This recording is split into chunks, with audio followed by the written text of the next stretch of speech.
আমি আমার ভাই বোনদের মধ্যে সবচেয়ে বড় ছিলাম। আমার থেকে ছোট ২ ভাই আর সবার চেয়ে ছোট আমার ১৫ বছরের বোন জয়া ছিল। ও দেখতে খুবই সুন্দরী। ওকে পুরো বিদেশি পুতুলের মতো লাগতো। তাই আমরা সবাই ওকে পুতুল বলেই ডাকতাম। যখন আমার বিয়ে হলো তখন ওকে ফ্রক পরে পুরোপুরি পুতুল মনে হচ্ছিল। সবার চোখের নজর ছিল ওর দিকে। আমার বোনের হলুদ ফর্সা রং আর ব্রাউন কালারের চুলে এত কম বয়সেও ওকে এত সুন্দরী লাগছিল যে যেন কোনো পরী। যে ওকে দেখতো সেই নিজের চোখের পলক ফেলতে ভুলে যেত। কিন্তু ছিল ও খুবই সরল সোজা। ও এই দুনিয়ার ব্যাপারে তেমন কিছুই জানতো না। আমরা সবাই ওর সরলতার জন্য ওকে খুব ভালোবাসতাম। ওকে সবসময় আদর যত্নে রাখতাম।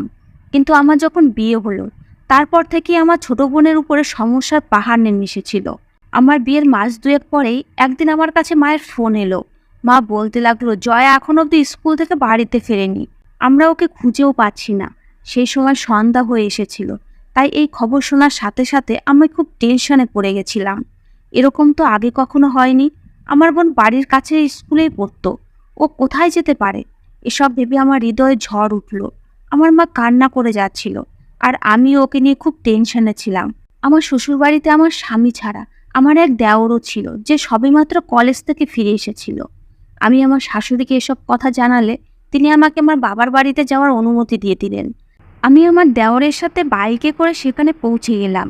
আমার মা কান্না করতে করতে নিজের অবস্থা খারাপ করে নিয়েছিল। সন্ধ্যায় অন্ধকার নেমে এসেছে। এখন তো আমার পাড়াতেও খবর ছড়িয়ে গেছিল যে জয়াকে খুঁজে পাওয়া যাচ্ছে না। পাড়ার অনেক মহিলা আমাদের বাড়িতে উপস্থিত হয়েছিলেন। তাদের মধ্যে কেউ বলতে লাগলেন হয়তো ওকে অপহরণ করে নিয়ে গেছে। আবার কেউ বলতে লাগলেন কখনো কখনো কম বয়সী মেয়েদেরকে প্রেমের জালে ফাঁসিয়ে বাড়ি থেকে ভাগিয়ে নিয়ে যায় আর তারপরে কোথাও নিয়ে গিয়ে বিয়ে করে নেয়। আমার মা আগে থেকেই কান্না করে যাচ্ছিলেন। এই সমস্ত কথা শুনে তিনি আরও বেশি কান্না করতে শুরু করে দেন। আমার বাবা আর ২ ভাই বোনকে খুঁজতে গিয়েছে। আমাদের বাড়িতে যেন সমস্যার পাহাড় নেমে এসেছে। আমার নিজের চোখের জলও বন্ধ হচ্ছিল না। আমি মনে মনে ভগবানের কাছে বোনের বাড়িতে ফিরে আসার প্রার্থনা করছিলাম। রাত ১০টার দিকে পাড়ার প্রতিবেশীরাও যে যার বাড়িতে ফিরে চলে গেছে। আমার বাবা আর ভাইয়েরাও ক্লান্ত হয়ে ফিরে এসেছে। বাবা মাথা নিচু করে বসে রইলেন। আমি বাবাকে বললাম আমাদের পুলিশের সাহায্য নেওয়া উচিত। আমার কথা শুনে আমার ভাই বলতে লাগলো আমরা পুলিশের কাছে গিয়েছিলাম। তাদের বক্তব্য হলো যে বেশিরভাগ সময় মেয়েরা নিজেরাই বাড়ি থেকে পালিয়ে যায় আর বিয়ে করে নেয়, আর আমাদের পুলিশদের শুধু শুধু দৌড়াদৌড়ি করতে হয়। আমি বললাম ওই পুলিশওয়ালা কি পাগল? জয়া তো সবাই মাত্র ১৫ বছরের। আমার কথা শুনে আমার অন্য ভাই রেগে বলতে লাগলো আজকাল আর বয়সের বাধ্যবাধক নেই। আমার কয়েকজন বন্ধু স্কুলের ঘরে বসে নিজেদের চোখে দেখেছে যে স্কুল থেকে অনেকটা দূরে একটা বাইক দাঁড়িয়েছিল। সেই জায়গাটা অনেকটা দূরে ছিল। এই কারণে ঠিকঠাকভাবে ওরা চিনতে পারেনি যে ও কার সাথে বাইকে বসে গিয়েছে। কিন্তু এটা সবাই যে ও নিজের ইচ্ছাতে সেই বাইকে উঠে বসেছে। এই খবরটা তো একটা ঝড় বয়ে নিয়ে এলো। এর মানে হলো যে ও নিজে কোনো ছেলের সাথে বাইকে করে চলে গিয়েছে। এর মানে হলো ও বাড়ি থেকে পালিয়ে গেছে। কিন্তু এই কথাটার উপরে আমার মন মানছিল না। ও তো খুবই সরল আর ছোট। ও তো আজ অবধি আমাকে কখনো এরকম কোনো কথা বলেনি। ও তো কখনোই আমার কাছে কোনো কিছু লুকাতো না।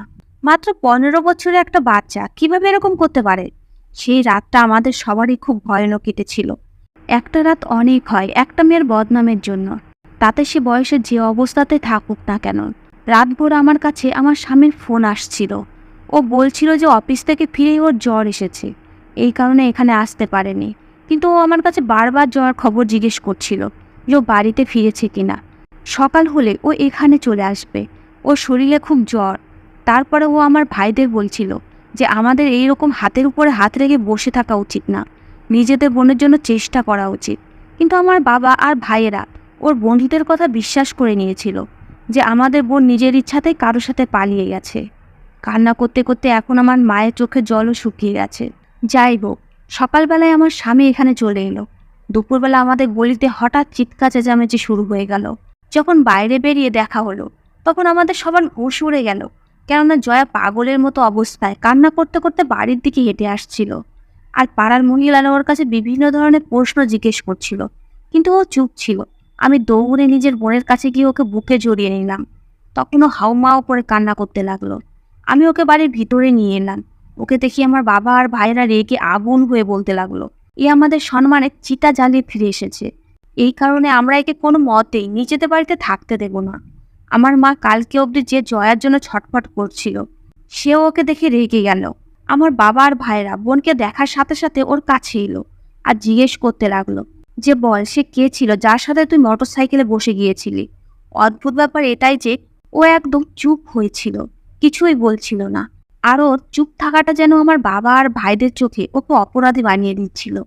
আমিও জয়ের কাছে অনেকবার জিজ্ঞেস করলাম যে সবকিছু বলে দে, কাউকে ভয় পাস না, বল যে ওই মোটরসাইকেলে কে ছিল।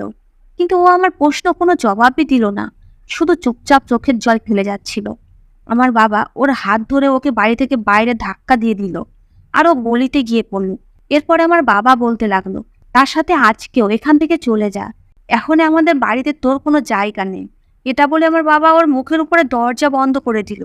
আমি আমার বাবাকে অনেকবার বললাম যে বাবা এটা তুমি কি করছো, ও কোথায় যাবে।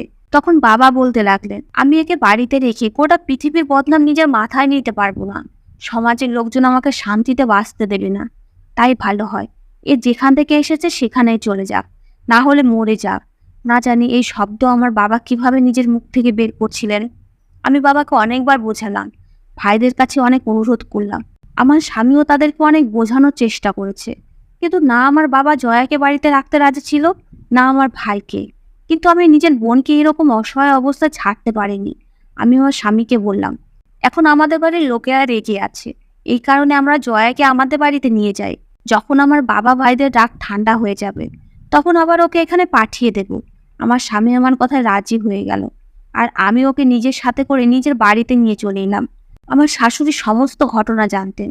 তিনি আমাকে বলতে লাগলেন বৌমা একে কেন আমাদের বাড়িতে নিয়ে এসেছো, এরকম মেয়েদের বাড়িতে আশ্রয় দেওয়ার বদলে এদেরকে মেরে ফেলা উচিত। বয়স দেখো আর এই বয়সে কি জঘন্য কাজ করে বসে আছে। আমার শাশুড়িও জয়াকে এ বাড়িতে রাখতে কোনো মতে রাজি হচ্ছিলেন না, কিন্তু আমার স্বামী তাকে বুঝিয়ে শুনিয়ে চুপ করিয়ে দিলেন। আমার স্বামী আমার শাশুড়িকে বললেন যে ও মাত্র কয়েকদিন এখানে থাকবে, তারপর আবার নিজের বাড়িতে ফিরে যাবে। তাই আমি চাই কিছুদিন এখন তুমি এই ব্যাপারে চুপচাপ থাকবে। আমার শাশুড়ি এই কথা শুনে নিজের মুখ গোমড়া করে ঘরে চলে গেলেন। আমি 2 দিন জয়াকে আমার ঘরে রাখলাম।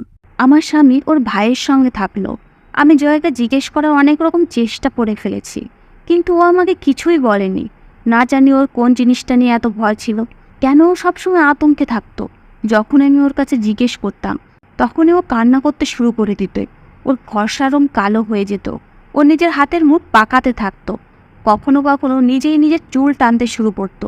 আমি ওর এই অবস্থা দেখে চুপ হয়ে যেতাম, কিন্তু এই অবস্থায় বা কতদিন অবধি চলতে পারে। কিছুদিন পরে আমার স্বামীর ব্যবহার কেমন যেন হতে লাগলো। ও পরিষ্কার শব্দে কিছুই তো বলতো না, কিন্তু সত্যি তো আমাদেরও নতুন নতুন বিয়ে ছিল। কতক্ষণ অবধি ও এই জিনিসটাকে সহ্য করতো।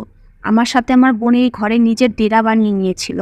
আমার শাশুড়ি আমার স্বামীর কারণে চুপ ছিলেন, না হলে তিনি কি যে করতেন কে জানে। তিনি যখনই আমার বোনকে দেখতেন তখনই মুখ গোমড়া করে সেখান থেকে চলে যেতেন। প্রথমে একবার আমি ভাবলাম যে বোনকে শাশুড়ির ঘরে ঘুমাতে দেব, কিন্তু আবার ভাবলাম তিনি কখনোই ওকে সহ্য করবেন না। যা কিছু হয়েছিল আমার বোনের সাথে সেটা তো ওর ওপরে অত্যাচারই ছিল। ওর মানসিক অবস্থা ঠিক ছিল না। এই অবস্থায় আমার শাশুড়ি কটু কথা ওকে আরো বেশি মানসিক রোগী বানিয়ে দিতে পারত। এই কারণে এখন এটা নিয়ে আমি চিন্তায় পড়ে গেলাম যে ওকে কোথায় রাখবো। আমার শ্বশুরবাড়িতে শুধুমাত্র 3টা ঘর, একটাতে আমার শাশুড়ি থাকতো, একটা ঘরে আমরা, আর একটা ঘরে আমার দেওর পবন থাকতো। পবন 18+ বয়সী ছেলে, ও কলেজে পড়তো। এছাড়া বাড়িতে আর একটা ছোট ঘর ছিল যেটাতে বাড়ির ফালতু জিনিসপত্র রাখা থাকতো। যখন থেকে আমি ওকে নিজের বাড়িতে নিয়ে এসেছি তখন থেকে ও সবসময় আমার সাথে সাথেই থাকতো, এক মুহূর্তের জন্য আমার থেকে দূর হতে চাইতো না। আমি এটা অবধি জানতাম না যে ও অন্য ঘরে ঘুমাতে রাজি হবে কিনা। কিছুদিন এই দমনা অবস্থাতে পার হয়ে গেল, কিন্তু তারপর একদিন আমার স্বামী আমাকে পরিষ্কার করে বলে দিল যে তোমার বাড়ির লোকেদের সাথে কথা বলো, জয়া আর কতদিন অবধি এখানে থাকতে পারে। আমার মা কয়েকদিন থেকে এই কথা জিজ্ঞেস করছে যে বৌমার বোন আর কতদিন আমাদের বাড়িতে থাকবে। আমি ভাবলাম যে হয়তো বাবা আর ভাইদেরা কিছুটা কম হয়েছে, তাই আমি পরের দিন ফোন করে আমার বাবার সাথে কথা বললাম যে জয়াকে নিজেদের কাছে নিয়ে যাও। কিন্তু যখনই আমি এই কথাটা নিজের বাবার কাছে বললাম তখনই তিনি বললেন যে ওকে বিষ দিয়ে মেরে ফেল, ও এ বাড়িতে এলে আমি নিজে হাতে ওকে গলা চেপে মেরে ফেলবো। এটা বলে বাবা ফোন কেটে দিলেন। আমি খুব টেনশনে ছিলাম যে আমি এখন কি করব, কিভাবে নিজের বোনের এই অবস্থা ছাড়াবো। কিন্তু আমি কি করতাম, কি করতে পারতাম। যাই হোক, কোনো দিকে কোনো রাস্তা দেখতে না পেয়ে একদিন আমি স্টোর রুমটা ভালো করে দেখলাম। সেটা খুবই ছোট একটা ঘর। আমি আমার দেওরকে আমার সাথে কাজে লাগালাম আর ফালতু জিনিসপত্র বাইরে ফেলে দিলাম। এরপরে ঘরের মেঝেতে একটা বিছানা পেতে দিলাম। আমার দেওর আমার কাছে জিজ্ঞেস করতে লাগলেন যে, বৌদি তুমি এই সব কিছু কার জন্যে করছো? আমি বললাম যে জয়া এখন থেকে এখানেই থাকবে। আমার কথা শুনে পবন কিছু সময় তো চুপ থাকলো। তারপর বলতে লাগলো, তুমি তোমার বোনকে আমার ঘরে দিতে পারো, আমি এখানে থেকে যাব। যখন ও নিজের বাড়িতে ফিরে যাবে তখন আবার আমি। ও সবেমাত্র এই কথাটুকুই বলেছিল, তখনই আমার কান্নায় হিচকি শুরু হয়ে গেছিল। আমি অনেক দিন থেকে আমার মনের দুঃখ হৃদয়ে চেপে রেখেছিলাম। আমাকে কাঁদতে দেখে পবন চিন্তায় পড়ে গেল। আমি বললাম, ওর এই বাড়ি ছাড়া অন্য কোনো ঠিকানা নেই। আমার বাবা আর ভাইয়েরা ওর মুখ অবধি দেখতে চায় না। যদি ও ফিরে যায় তাহলে ওকে জীবনের মতো শেষ করে দেবে। তুমি নিজের ঘরে থাকো, না হলে মা আমাকে কথা শোনাতে থাকবে। আমার কথা শুনে আমার দেওরও বলল, তুমি কান্না করো না, যেটা তোমার ঠিক মনে হয় সেটাই করো। আমি স্টোর রুমটাকে একটা ঘরের রূপ দিয়ে দিলাম। কিন্তু যখন রাতের বেলা আমি জয়াকে সেখানে ঘুমানোর জন্য বললাম, তখনও আমার গলা জড়িয়ে ধরে কান্না করতে লাগলো আর আমাকে বলতে লাগলো, তুমি আমাকে একলা ছেড়ো না, সে আমাকে মেরে ফেলবে। এই প্রথম কোনো শব্দ সেই লোকের ব্যাপারে ওর মুখ থেকে আমি শুনলাম।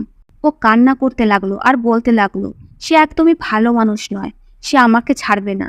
আমি বললাম, যে আমার সরল বোনের জীবন নষ্ট করে দিয়েছে সে কে আমাকে বল, আমি তাকে ছাড়বো না। আমি ওকে নিজের থেকে ছাড়ালাম। এরপর ওকে চোখের জল মুছে জিজ্ঞেস করতে লাগলাম। ও কিছু বলতে শুরু করেছিল, তখনই আমার স্বামী অফিস থেকে ফিরে এসেছিল। জয়া ওকে দেখে চুপ হয়ে গেল। তারপরে ও তাড়াতাড়ি করে আমার ঘরে চলে গেল।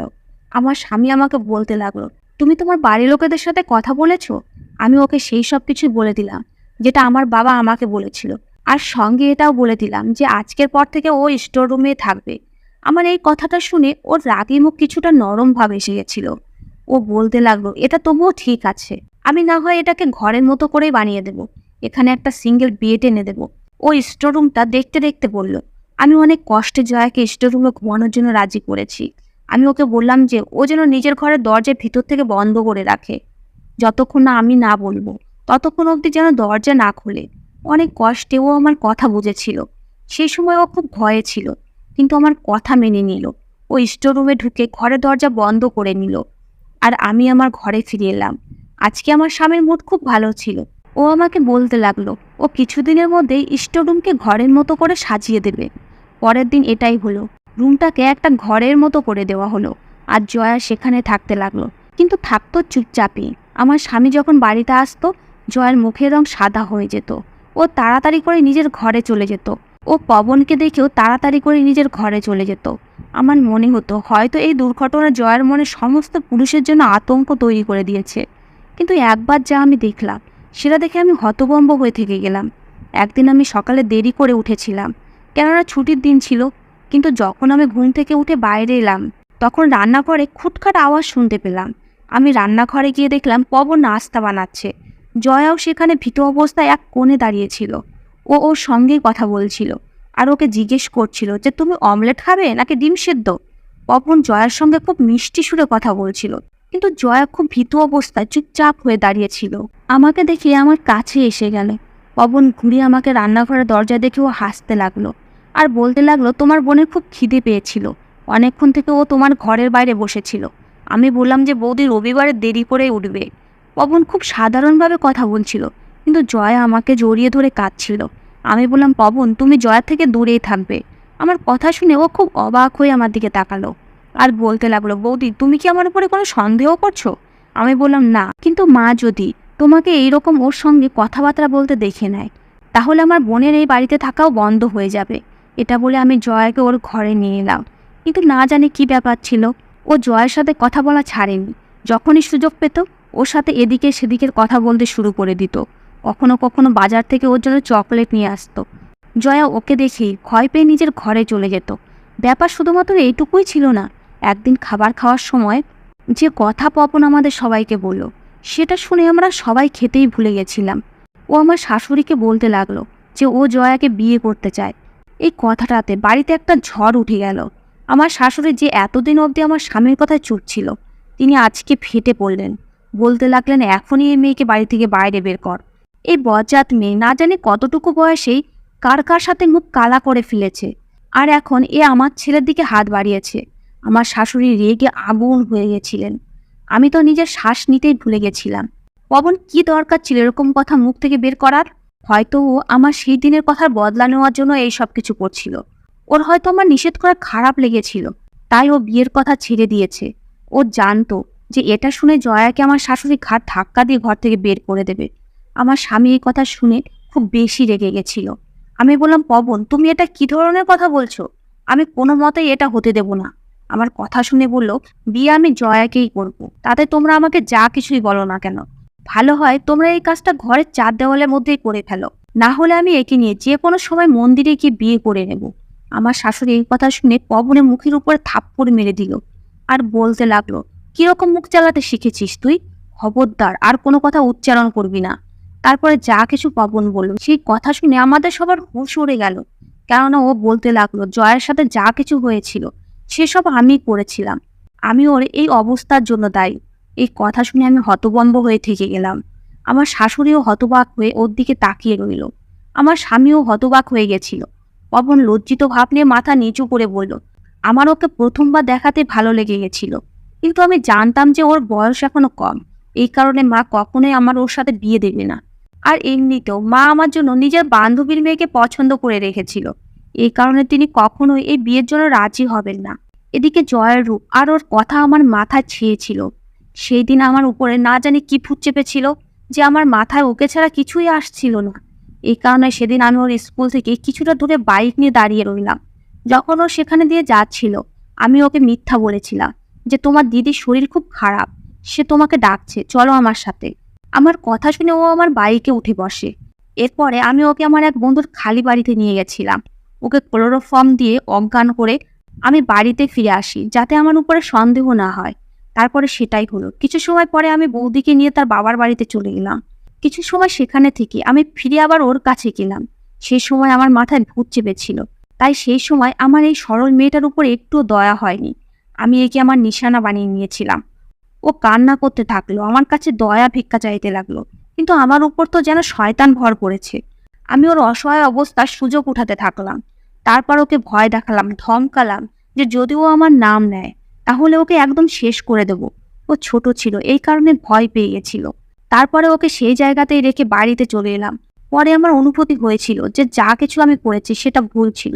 আমি ভাবলাম যখন জয়া বড় হবে তখন ওকে বিয়ে করে নেব, কিন্তু আমি এটা জানতাম না যে ওর বাড়ির লোক ওকে গ্রহণ করবে না। এরপরে ও এখানে এসে থাকতে লাগলো, আর আমার জন্য ওকে ছাড়া থাকা কষ্টকর হয়ে গেল। আমি ওর থেকে দূরে থাকতে পারবো না, আমি যাতে আবার অপরাধ করে না ফেলি। তাই তোমরা আমার বিয়ে জয়ের সাথে দিয়ে দাও। পবনের কথা শুনে আমি ওকে মারতে লাগলাম। আমার স্বামীর চেহারাও রেগে লাল হয়ে গেছিল। আমার শাশুড়ি এখন একদমই চুপচাপ হয়ে গেছিল। আমি পবনকে বললাম, তোমার লজ্জা হয়নি এসব করতে? আমি তোমাকে ছাড়বো না, আমি তোমার মতো জঘন্য লোকের সাথে নিজের বোনের বিয়ে কোনো মতেই দেব না। আমি তোমার উপরে কেস করব, তোমাকে জেলে পাঠিয়ে দেব। ও চুপচাপ মার খেতে থাকলো। তারপর আবার বলতে লাগলো, আমার ভুল হয়ে গেছে, তুমি আমাকে জেলে পাঠিয়ে দিতে পারো, কিন্তু এতে তোমার বোনের সম্মান ফিরে আসবে না, আর না তো কেউ ওকে নিজের করে নেবে। আমি সবসময় নিজের এই ভুলের জন্য অনুতপ্ত হই। আমি নিজের ভুল বুঝতে পেরেছি, আমি যে কষ্ট একে দিয়েছি সেসব ভেবে আমার খুব অনুশোচনা হয়। তাই আমি একে বিয়ে করে একে সম্মান দেব। পবন আমার সামনে হাত জোর করে এসব কথা বলছিল। আমার শাশুড়িও কান্না করতে লাগলো আর পবনকে গালমন্দ করতে লাগলো। যাই হোক, কয়েকদিনের পরে জয়ার বিয়ে পবনের সাথে হয়ে গেল। সময় এভাবে কাটতে লাগলো, কিন্তু একদিন আমার সামনে এই রহস্যটা নতুন একটা দিক খুলে গেল। একদিন আমি যখন বাজার থেকে ফিরলাম তখন আমার শাশুড়ি ঘুমিয়েছিলেন। আমার দেওর পবন বাড়িতে ছিল না। বাড়ির মেন গেটের চাবি আমার কাছেই ছিল। আমি দরজা খুললাম তো আমি আমার স্বামী আর জয়ার কথা বলার আওয়াজ শুনতে পেলাম। আমি ভিতরে যেতে যেতে শুনতে পেলাম আমার স্বামী আমার বোন জয়াকে বলছে, আমাকে শুধু এটা বলে দাও যে পবন এই সব কিছু কিভাবে জানতে পারলো, যেটা আমি তোমার সাথে করেছিলাম। অত্যাচার তো আমি তোমার সাথে করেছিলাম, কিন্তু তুমি ওকে এসব কথা কেন বলেছো? কথা শুনে সেই সময় আমার শরীর থেকে জীবন যেন বেরিয়ে গেছিল। জয়া কান্না করছিল আর নাতে মাথা নাড়াচ্ছিল। আমার স্বামী ওর সাথে এমনভাবে কথা বলছিল যেন ওকে মেরেই ফেলবে। তখনই আমার নিজের পিছনে কারো থাকার অনুভব হলো। আমি ফিরে দেখলাম যে পবন দাঁড়িয়ে আছে। ও এক নজর আমার দিকে দেখে সামনে এগিয়ে গেল আর আমার স্বামীকে ধাক্কা দিয়ে জয়া থেকে দূরে সরিয়ে দিল। আমার স্বামী আমাদের আসার শব্দ টের পায়নি। পবনকে দেখে জয়া ওকে গিয়ে জড়িয়ে ধরল আর বলল, আমাকে এই লোকটার থেকে বাঁচাও। জয়া তখন কাঁপছিল। পবন ওকে নিজের বুকে জড়িয়ে খুব আদুরে শব্দে বলতে লাগলো যে, আমি আছি তো তোমার কাছে, এখন তুমি আমার স্ত্রী, তোমার কাউকে দেখে ভয় পাওয়া দরকার নেই। আমার স্বামীর চোখ যখন আমার দিকে পড়লো তখন ওর হুঁশ উড়ে গেল। আমার চোখ থেকে জল পড়তে দেখে ও বুঝে গেল যে আমি সমস্ত সত্যিটা জেনে ফেলেছি। পবন খুব রাগী শব্দে আমার স্বামীকে বলল, যদি সে এখন জয়ার আশেপাশেও থাকে তাহলে ও নিজে ওকে জেলে পাঠিয়ে ছাড়বে। এটা বলে ও জয়াকে নিজের ঘরে নিয়ে গেল। আমার স্বামী আমার সামনে চোখ উঠে তাকাতে পারছিল না। আমি সেখানে মাটিতে বসে পড়লাম। এত বড় ধাক্কা সহ্য করা আমার ক্ষমতার বাইরে। সময় এভাবেই কাটতে লাগলো। এখন আমার জীবন আমার স্বামীর সাথে শুধু একটা সমঝোতা ছিল, কেননা আমি ওর বাচ্চার মা হতে যাচ্ছি। ও আমার কাছে অনেকবার নিজের ভুলের ক্ষমা চেয়েছিল, কিন্তু ওকে ক্ষমা করা আমার ক্ষমতার বাইরে। আমার দেওর নিজের পড়াশোনার সাথে একটা ছোট চাকরিও করতো। ও আমাকে বলেছিল, বৌদি, তোমার বোনের আসল অপরাধী আমি না, বরং তোমার স্বামী ছিল। আমাকে জয় সবকিছু বলে দিয়েছিল। ওর অবস্থা দেখে ওর উপরে আমার খুব করুণা অনুভব হয়, আর নিজের দাদার উপরে রাগ। তাই আমি সমস্ত দোষ নিজের উপরে নিয়ে জয়াকে নিজের স্ত্রী বানিয়ে নিই। আমি ওকে দুনিয়ার সমস্ত খুশি দেব। আর হ্যাঁ, আমি খুব তাড়াতাড়ি ওকে নিয়ে আলাদা হয়ে যাব। আজকে আমি ওর করুণাকে যতই প্রণাম করি না কেন সেটাই কম হতো। এখন আমি এটাই ভাবি যে যেখানে আমার স্বামীর মতো কামিনা মানুষ থাকে, সেখানে পবনের মতো ভালো মানুষও থাকে। পবনের মতো মানুষের কারণে পৃথিবীটাতে এখনো বসবাসের যোগ্য। বন্ধুরা, আশা করি আপনাদের এই ভিডিওটা ভালো লেগেছে। যদি ভালো লেগে থাকে তাহলে কমেন্ট করে অবশ্যই জানাবেন। ধন্যবাদ বন্ধুরা।